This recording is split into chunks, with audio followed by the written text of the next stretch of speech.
Welcome back to the Collector's channel, where I give you my Lego investing opinion. This is for entertainment value only, it's not financial advice. Today we take a look at Lego Mandalorian figures, another great niche in the Star Wars universe, and there are some great opportunities out there. Let's get right into it. We are nearing the last opportunity for picking up what could be the last of the great Mandalorian investments of 2023. Let's start with set 75319, the Armorer's Mandalorian Forge. This was a Target exclusive set in the US, and I already regret not taking the plunge into this set. I currently only have 13 of these sets. I kept waiting for it to go on sale, and in my area it didn't, at least that I know of. This set recently retired and the inventory dried up quickly, so if you do find this one still on the shelves at your local Target, grab it, because it's already a winner. The two minifigures we need to talk about are the Armorer and Paz Vizsla. I am absolutely shocked that I have not heard rumors yet of another Armorer or Paz Vizsla minifigure in 2023. So if this is the case, these figures are ready to skyrocket in value. The Armorer is currently selling for about $10 to $12 on Bricklink, but if Lego ignores this figure, we should see $25 to $30 2 to 3 years from now. A profit of $15 to $20 per figure. Of course you'll have some selling fees, but it's still very solid. Now let's take a look at the grand prize in this set. Paz Vizsla is quickly becoming one of those fan favorites, and many are already hoping Lego makes another variation of him. He's already going for about $16 to $20, and the supply is quickly drying up. If Lego doesn't release him again, I think this is a $50 figure 2 to 3 years from now, with a potential profit of about $30 per figure. Don't pass on this figure if you're a minifigure collector or investor. There's always a chance that Lego comes out with another set with him in it in the next 2 years, especially with him being in season 3 of The Mandalorian. But if he's not produced again, he is a solid $50 a couple of years from now. Next, let's take a look at what now has become a little bit of a controversial set. Star Wars 75316 Mandalorian Starfighter. Lego retired this set at the end of last year, which was surprising since this ship is in Season 3 of The Mandalorian, and even more so than it was in the past. This Lego set was looked at by many investors as a rock-solid, guaranteed winner, but Lego has hit investors with a couple of body shots, and now it's down to one last ray of hope. Before we get into that, let's take a look at the two minifigures that have gotten hit by Lego. The Mandalorian Loyalist was released in a foil pack in Europe, and bo-katan was recently released in what replaced the foil packs. I believe Bricklink is actually calling the foil packs paper bags now. From what I've heard, the bags cost about $5, and when you have figures going for $10 to $20, and then Lego floods stores with the same figures at $5, obviously the value will stall out or plummet. The Mandalorian Loyalist is currently at about $10 to $12,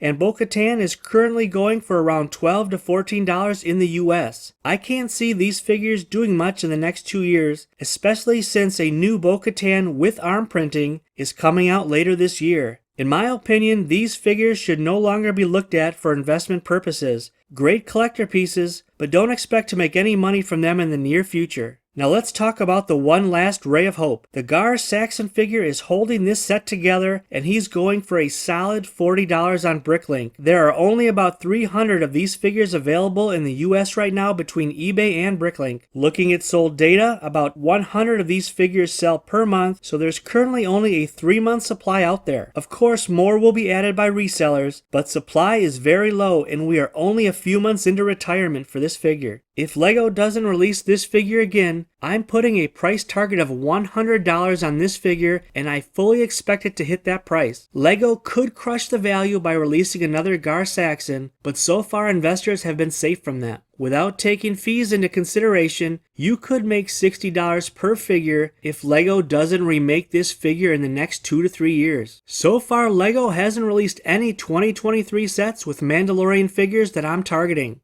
But we still have the Star Wars summer and fall waves of sets that we should be getting more information on very shortly. It looks like the summer wave has a $44.99 set, and that will most likely be similar to what the $40 AAT and current Republic fighter tank sets are. so we could get clones or Mandalorians in that set. A little unfortunate to see them raising the $40 set to $45, but it was probably inevitable. So as a takeaway, Mandalorian figures can be home runs, but they can also be duds. So stay informed and keep up to date with all of the sets and figures that LEGO has released and has plans to release. Well, that's what I have for you today. I hope you enjoyed this video and it gave you something to think about. Please like and subscribe to the channel and leave any comments on what you think about this video. There are many more videos on the way. Thanks for watching and keep building your LEGO empire.